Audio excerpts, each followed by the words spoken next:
Fisher, Skip with the Dipper back here again for another knot review again. So let's get this started right now.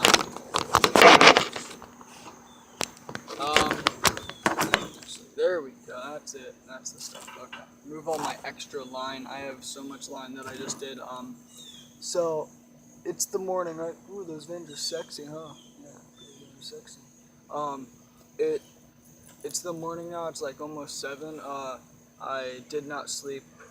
I am sleep deprived this time. Usually happens. I go to bed at around 3 or 4, wake up at 11 or 12. But screw that. Next video will be today also, probably at 11:30, maybe 12 o'clock. We'll be going to Lake Woodruff Wildlife Refuge in Florida to Leon Springs. And yeah, y'all make sure to tune into that because it's going to be pretty sick. We're going to catch some fish.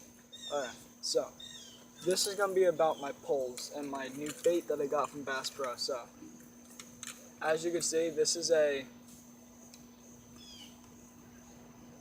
hold it real still, Zebco Rhino Tough. It's a Rhino Tough Zebco. It is a push button, as you can see, but it came with this right here. This piece of junk. It's so old. So I put my old Shakespeare reel on it because I got a new reel for my Shakespeare, which is my baby. I'll get into that too. So me and my dad are going to cut these spiky things off and grind it down, smooth it out and polish it, and it's all good. I put 15-pound test line on it. It's actually really good. It's not too thick, but it's not too thin to where you need too many weights. You know what I'm saying? Put that right here. No, that's not good.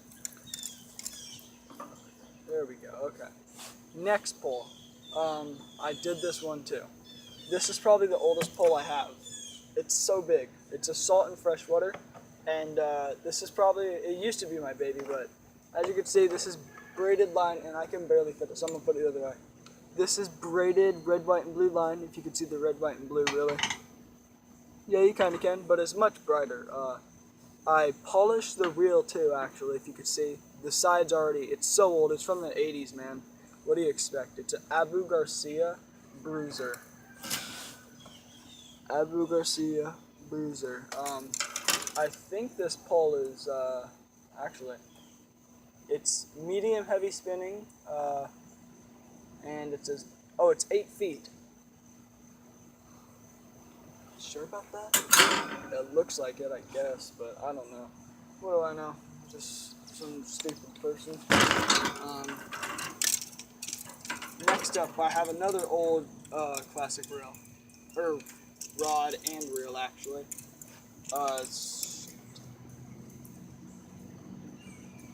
One second, y'all. There we go. Okay, my beast pole. So this is a really old Rapala. I don't even know if Rapala makes reels. I think they make reels, but I don't know if they make poles anymore. But if y'all want to take a nice look at this, it's just chipped there. I'm gonna get new ones like I have on the pole I just showed you.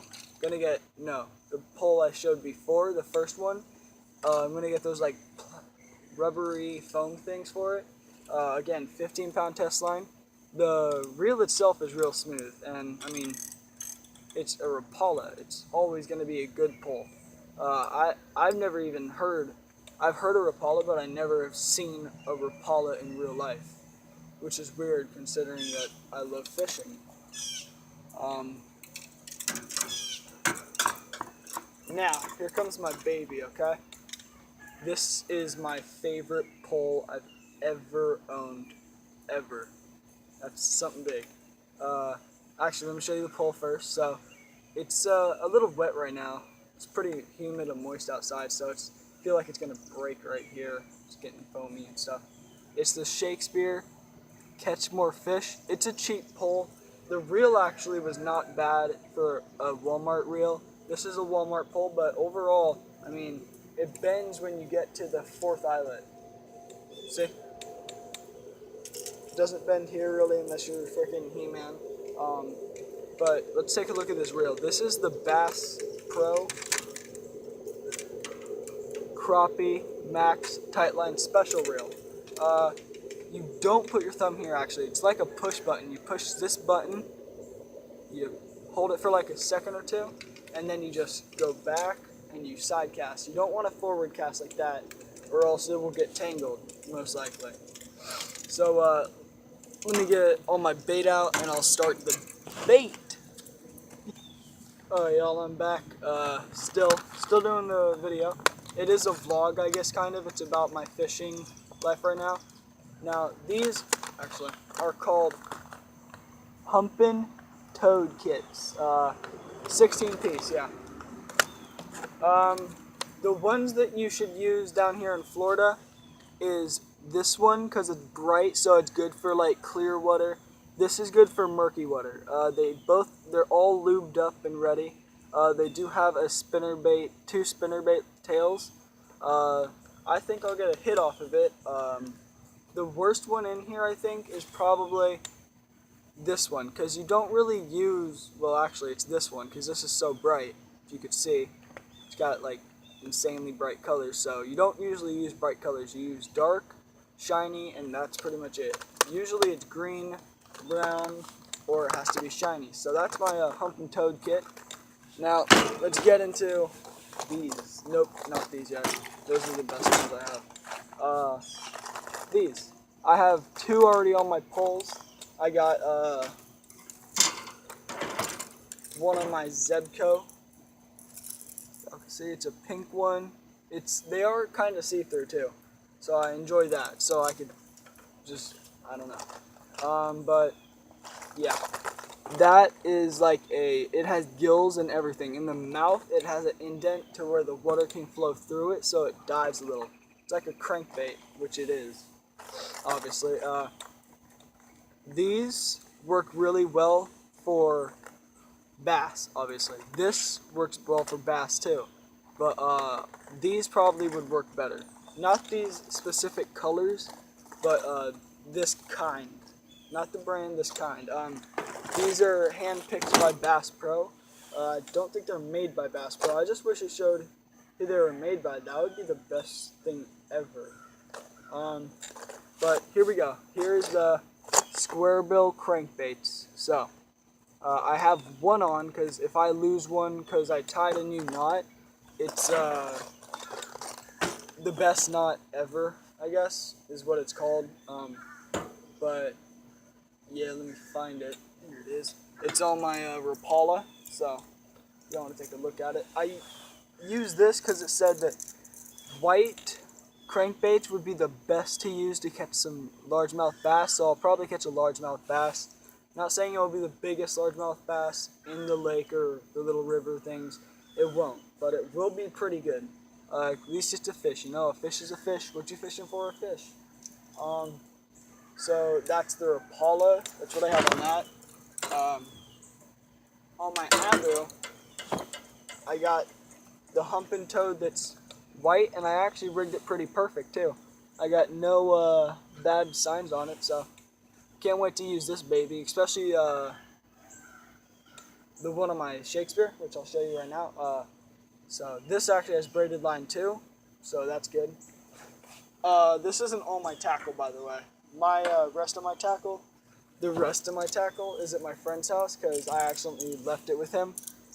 So let's take a look at this right here, actually. If y'all can see, which I doubt, you see that indent, right? Yeah. There's a hole in that, and the water flows through it, and then if you look here, there's an indent right there, that lip, and it flows through, I think, a quarter of the body, and then it comes out, so it's kind of like a jerk bait, kind of like that. Now, what do I got on this baby? I already showed you. What else?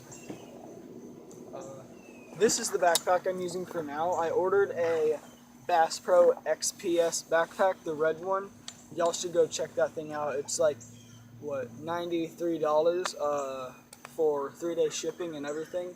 It's loaded, I'm telling you. It has a cooler, comes with 3 tackle boxes. It is just so good. Here's the line I used on my Rapala and my Zebco.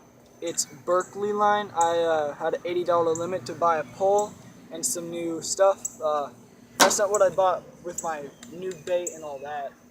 I also bought this line. This is the braided line. I am actually almost out. I'm saving the rest because I put so much on my A-beam because I know I'm going to lose that faster than I would on my Shakespeare with the bronze reel, the crappie. But this is 20 pound, 10 kilograms, which converts to 30 pounds instead of 20 because everyone knows that braided line is always 10 pounds more than what it says. This was $15. That reel I got was 25, so not bad deals at all. Not at all. I'm probably gonna order a new pole. I might go into fly fishing actually. This is a garbage thing right here. I don't even like this. Look, what is this? What is this crap? What is this? No, it's garbage. But yeah, that's all my new baits, and I'll probably be making a few vlogs in the future because I am fishing and I want to get into fishing and dipping vlogs and videos. So there you have it, guys. Don't forget to keep fishing. Don't forget to keep dipping. There's a big roach right next to me, so I gotta kind of move for him. Don't forget, if it ain't black, you ain't got a goddamn sack, nigga.